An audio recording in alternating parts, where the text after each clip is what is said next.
A lot of people want to grow a really thick neck, and I'm going to show you how to do that in just a second. But first, I need to debunk the most common myth or the most common misconception around growing the neck, which is related to what the neck actually is.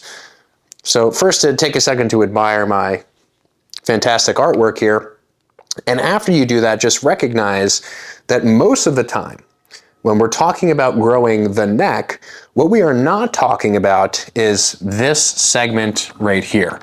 Why? Well, just think about it, right? Like imagine if I took these lines, I erased them, and then I created a new neck, which kind of looks like that, right? Many of you, I won't speak for all of you, this is a bit extreme, this looks a little bit silly to me. And when I say silly, I just mean kind of out of proportion with what I think people are talking about when they're saying, I want to grow my neck.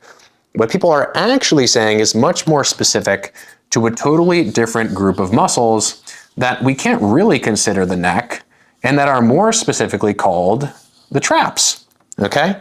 And when we say traps, or when I say traps, what I'm most specifically referring to is actually not the portion of the traps that sits most closely to your neck, which by the way would be the sort of upper traps, which kind of run like that.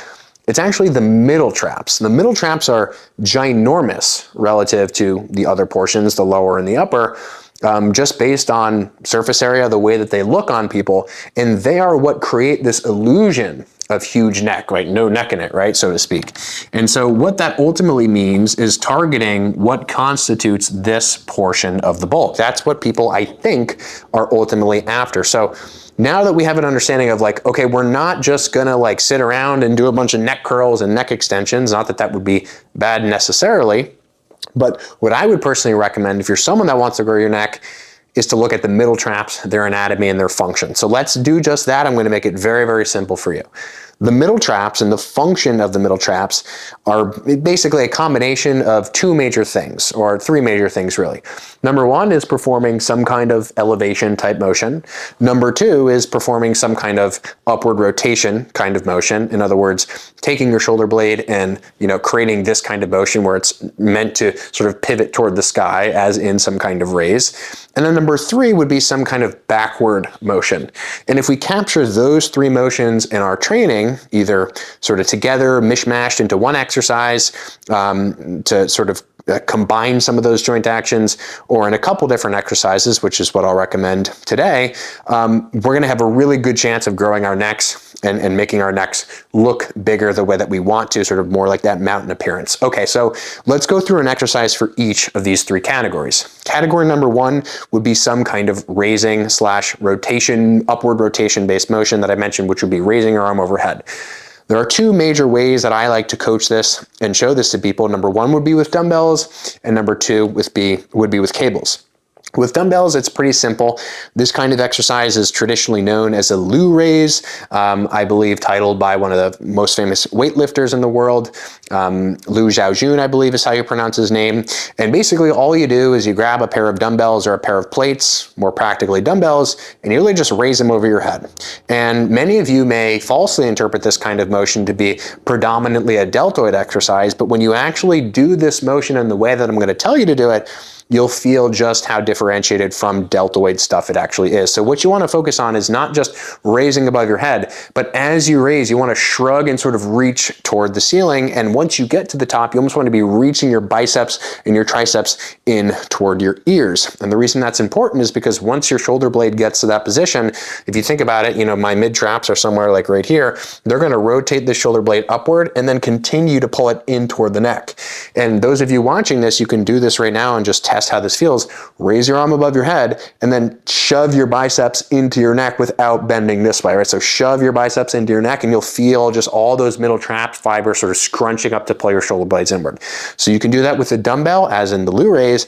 You can also do it with cables, which, I really like both of those motions. I personally prefer cables in general for a lot of things, but both of them work great. And the cueing and the coaching and the ideas with the cables are the same. So basically just grab two cables, stand in between them, raise them above your head, and sort of imagine your biceps are moving inward as you get to that top position. Okay, so that's category one, is upward rotation and sort of pairing that with some kind of elevation. Category number two is primarily some kind of elevation-based activity. In other words, what you all know to be colloquially a shrug. But it's not just going to be any kind of shrug. It's going to be a shrug that's a little bit more middle trap specific. So if I stand upright and I just do a shrug, that'll be fine for middle traps. Thumbs up, no problem. That'll also be a little bit more specific to things like the upper traps and also this other muscle known as the levator scapula, which I think are both important and involved. They're involved in many other motions. But for the purposes of this video and this context, what I would recommend is doing something where you're actually leaning slightly forward. Let's say like a dumbbell shrug, where you kind of hinge forward and you're doing a shrug so that the relative angle is not just up to the ceiling, it's actually up and back in this direction. And again, as you're watching, it would be a helpful exercise for you all to conceptualize this, just to do it as I'm talking with you, right? So lean forward or don't lean forward and just move your arms slightly in front of you and then pull up and back as hard as you can. You want to imagine kind of bringing your shoulder to the back of your neck, almost like in this slightly front to back direction.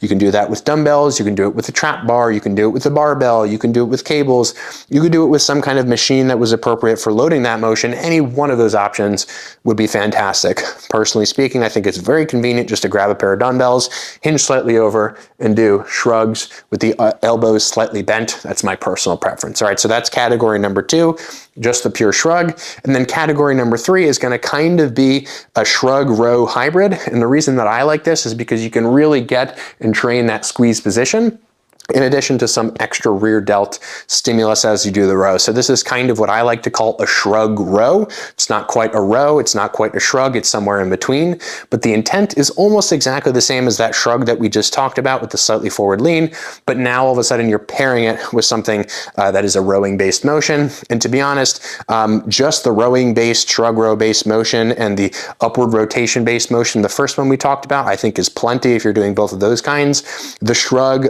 specifically might be the most specific, but it also might be the most inconvenient for you, especially for someone who's very strong, just to like be grabbing super heavy amounts of load. It's a lot more convenient in my personal experience and in the people that I've worked with that are super strong, just to be able to integrate some rowing, because it will decrease the load without decreasing the stimulus. We don't have to get into exactly why, but just understand that when you do it in a rowing fashion as opposed to just a shrugging fashion, you'll be able to do it with less total load. And this is also something to consider perhaps if you're someone who's had a history of back issues, back pain, injury in the backside of the body, wherein maybe holding dumbbells and leaning over is a little bit taxing and maybe it's pushing you over the edge in terms of where you're comfortable. Some people also just don't feel totally comfortable doing a shrug type motion. So these are the three major categories: the raise, the pure shrug, and then the shrug combined with the row.